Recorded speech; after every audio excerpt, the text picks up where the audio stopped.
Pessoal, eu queria falar com vocês sobre o maior obstáculo para o desenvolvimento do Brasil, o jabuti. Le jabutin, de jabri, jabuti, ele jabutito, ele jabutino.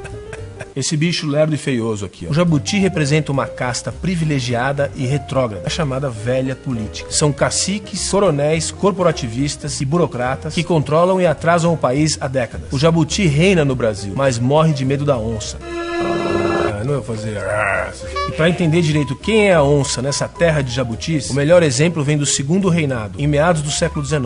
Na época, o Brasil tinha menos de 10 milhões de habitantes e era uma sociedade agrária e escravocrata. O nome da onça? Irineu Evangelista de Souza. Mas você deve ter ouvido falar nele como Barão de Mauá.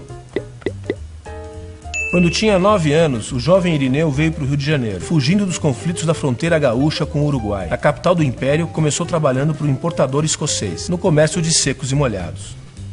Autodidata, aprendeu contabilidade em inglês, além de se aperfeiçoar na negociação comercial. Olha só alguns feitos do Irineu ainda jovem. Fundou o primeiro estaleiro e construiu a primeira ferrovia do país. Explorou com seus barcos a vapor a região amazônica. Instalou a iluminação pública a gás no Rio de Janeiro. Fundou o Banco do Brasil.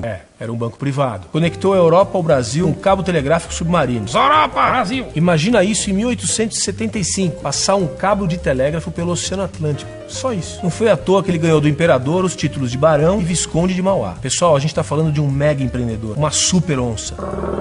Um self-made man que ascendeu socialmente pelos próprios méritos. Um gênio, pioneiro do capitalismo e da industrialização no Brasil. Um homem que abominava a escravidão, que defendia o trabalho livre, remunerado, com participação nos lucros. Sabia que a chave para a prosperidade no Brasil era menos intervenção estatal no comércio e na economia, e mais investimento em tecnologia de ponta. Barão de Mauá leu Adam Smith com 15 anos e a partir daí formou sua visão de mundo. Ele foi o precursor do liberalismo no Brasil. Detestava privilégios e gostava de concorrência. No seu auge, em 1860, tinha 17 empresas em 6 países. E a sua fortuna era maior do que o orçamento imperial. Muita grana. Mas a maioria dessa riqueza se perdeu. Sabem por quê? Algumas pedras no caminho, ou melhor, alguns jabutis. O maior deles foi o ministro da Fazenda de Dom Pedro II, o Visconde de Itaboraí. Poderia ser chamado de Visconde Jabuti. Sempre intervindo contra a livre iniciativa, o Visconde Jabuti chegou a desapropriar algumas empresas do Mauá. Lembra do Banco do Brasil?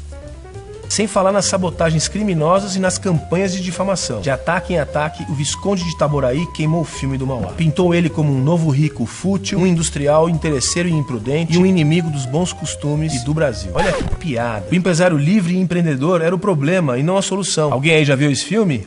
É tipo na novela, o patrão sempre fica de malvado e mau caráter. Bacana, né? Décadas depois, já no século XX, nossa industrialização tardia se deu pela via do capitalismo de Estado. Ou seja, empresas e empresários prosperavam quando alinhados aos interesses do governo. Foi assim com Vargas, foi assim com JK e foi assim com a marcha forçada da industrialização no período militar. Já nos anos 90, aumentou a farra de financiamento por bancos públicos. Aliás, sobre esse tema, recomendo a leitura do livro Capitalismo de Laços, do professor Sérgio Lazzarini. Explica tudo. Mas essa economia intervencionista, esse capitalismo fake, voou mais alto nesse começo do século XXI. Vimos uma distribuição sem precedentes de vantagens financeiras, utilizando bilhões e bilhões de dinheiro público via BNDES, o Banco Nacional de Desenvolvimento Econômico e Social. Dinheiro dos nossos impostos que foram direcionados para as empresas amigas do governo, as chamadas campeãs nacionais. Você conhece algumas, JBS, Odebrecht, etc. Foi a união dos jabutis com a máquina sindical do PT, mais os amiguinhos do Lula, que criou esses Joesleys, Marcelos e Aikes da vida. Pessoal, a liberdade empreendedora sonhada pelo grande Irineu Evangelista há 150 anos ainda não é uma realidade. Nós ainda somos a terra dos favores e dos privilégios. E cabe a cada um de nós decidir se queremos mesmo um país estagnado, no passo do jabuti. 2018 tá logo aí. Será um momento decisivo para esses bichos cascudos. Eu acho que chegou a hora das verdadeiras onças beberem água.